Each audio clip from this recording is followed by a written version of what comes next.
Welcome to Papilio Effect. I'm your host, Adam. Imagine two people facing exactly the same situation. Both lose their job. The first person immediately believes their life is over. They panic, isolate themselves, blame everyone around them, and spend weeks unable to move forward. The second person also feels scared. They worry about paying bills. They question themselves. They even cry. But after taking time to process those emotions, they begin applying for new opportunities and asking friends for advice. Both people experienced the same event. The difference wasn't intelligence. It wasn't education. It wasn't money. It was emotional intelligence. Today, we're exploring one of the most overlooked skills in modern life, a skill that influences your relationships, your career, your mental health, and even your physical well-being. By the end of this episode, you'll understand why emotional intelligence may be more valuable than IQ, why our ancestors depended on it for survival, and how you can strengthen it every day. When most people hear the word intelligence, they immediately think of IQ. They think of solving equations, remembering facts, or getting high grades in school. IQ certainly matters. It helps us solve logical problems and learn new information. But research over the past few decades has shown something fascinating. Many of the people who succeed most in life aren't necessarily the smartest in the traditional sense. They're often the people who understand emotions, their own, and everyone else's. That's emotional intelligence. Psychologist Daniel Goleman helped popularize the concept in the 1990s, arguing that success isn't determined only by what you know, but by how well you understand yourself and interact with others. Think about the people you admire. Maybe it's a teacher who always stayed calm, a manager who inspired trust, a friend who always seemed to know exactly what to say when you were struggling. Chances are, what impressed you wasn't their IQ. It was their emotional intelligence. So what exactly is emotional intelligence? Psychologists usually divide it into 5 key abilities. The first is self-awareness. This sounds simple, but it's surprisingly difficult. Most people know they're upset. Far fewer know exactly why. Sometimes what we call anger is actually disappointment. Sometimes frustration is really fear. Sometimes jealousy hides insecurity. Imagine driving home after work. Someone cuts you off in traffic. You immediately become furious. You honk your horn. Your heart races. But was the driver really the reason? Or were you already stressed because of work? Self-awareness asks us to look beneath the surface. Instead of asking, "Why am I angry?" it asks, "What am I really feeling?" Naming an emotion often reduces its power. When you can identify what's happening inside your mind, you're much less likely to be controlled by it. The second skill is self-regulation. This doesn't mean suppressing emotions. Many people believe emotionally intelligent people never get angry. That's completely false. They feel anger. They feel sadness. They feel anxiety. The difference is what they do next. Imagine receiving harsh criticism. Someone tells you your work wasn't good enough. An impulsive reaction might be to become defensive, argue, or send an angry message you'll regret later. A regulated response sounds different. You pause. You breathe. You listen. You ask questions. Maybe the criticism hurts. But instead of reacting emotionally, you respond thoughtfully. There's a simple phrase worth remembering. You can't always control your first emotion, but you can usually control your first action. That small pause between feeling and reacting is where emotional intelligence lives. The third component is motivation. Emotionally intelligent people don't avoid failure. They simply don't allow failure to define them. Think about athletes. The best athletes in the world lose. Entrepreneurs fail. Scientists publish ideas that turn out to be wrong. Authors receive rejection letters. What separates successful people isn't avoiding setbacks. It's continuing despite them.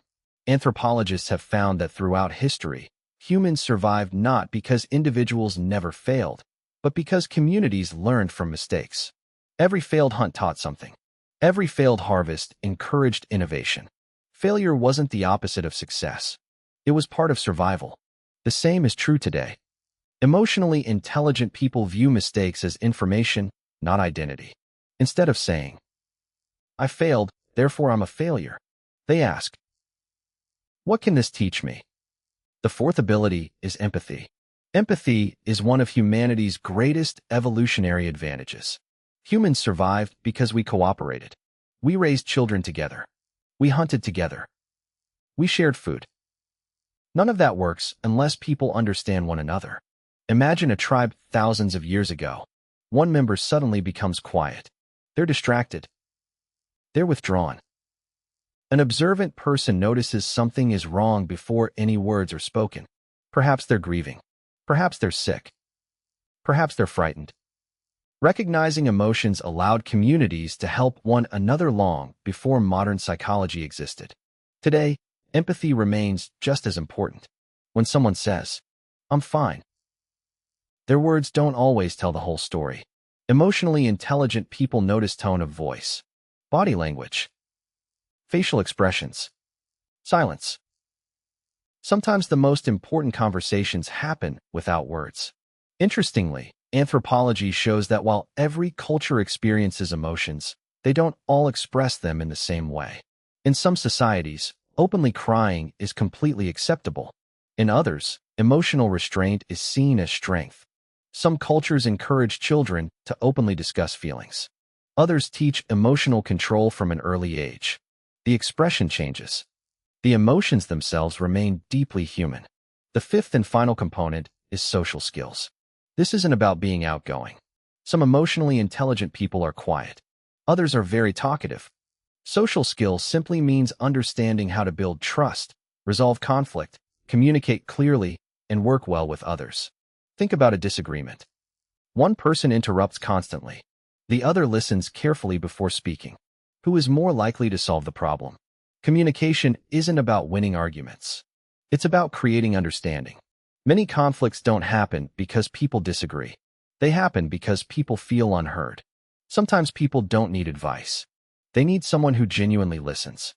Modern society gives us more opportunities to communicate than ever before.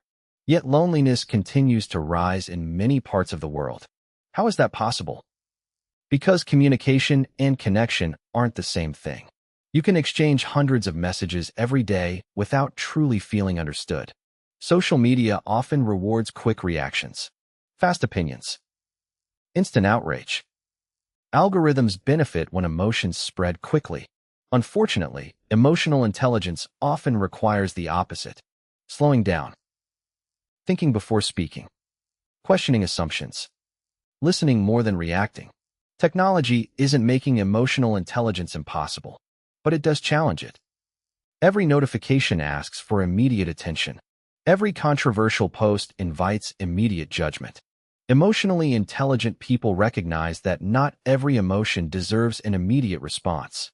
Here's something fascinating. Your brain evolved for a world that no longer exists. Thousands of years ago, hearing sudden movement in nearby bushes might have meant a predator. Your body instantly prepared to fight or run. Today, that same biological alarm system activates because of an email, or an argument online, or someone leaving you on read. The physical response is remarkably similar. Your body often can't distinguish between social threats and physical danger. That's why understanding emotions matters so much. Your emotions are ancient. Your environment is modern. Emotional intelligence helps bridge that gap. The encouraging news is that emotional intelligence isn't fixed. Unlike your height or eye color, it's something you can improve throughout your life. So how do you begin? Start by paying attention. Instead of asking, "What happened today?" Ask, "What did I feel today?" Keep a journal. Notice recurring emotional patterns. Learn the difference between stress, disappointment, embarrassment, guilt, fear, and frustration. Expand your emotional vocabulary. The more precisely you can describe an emotion, the easier it becomes to manage. Second, practice pausing. Before responding to an upsetting message, wait. Before arguing, wait. That short pause often prevents decisions you'll later regret.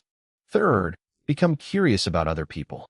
Instead of immediately judging someone's behavior, ask yourself, what might they be experiencing that I can't see? You won't always be right, but curiosity creates empathy. Finally, remember that listening is one of the highest forms of emotional intelligence. People rarely remember every word you say, but they remember how you made them feel. Perhaps the biggest misunderstanding about emotions is believing they're weaknesses. They're not. Emotions are information. Fear warns us of danger. Sadness tells us we've lost something meaningful. Joy shows us what matters. Anger can point toward injustice. None of these emotions are inherently good or bad.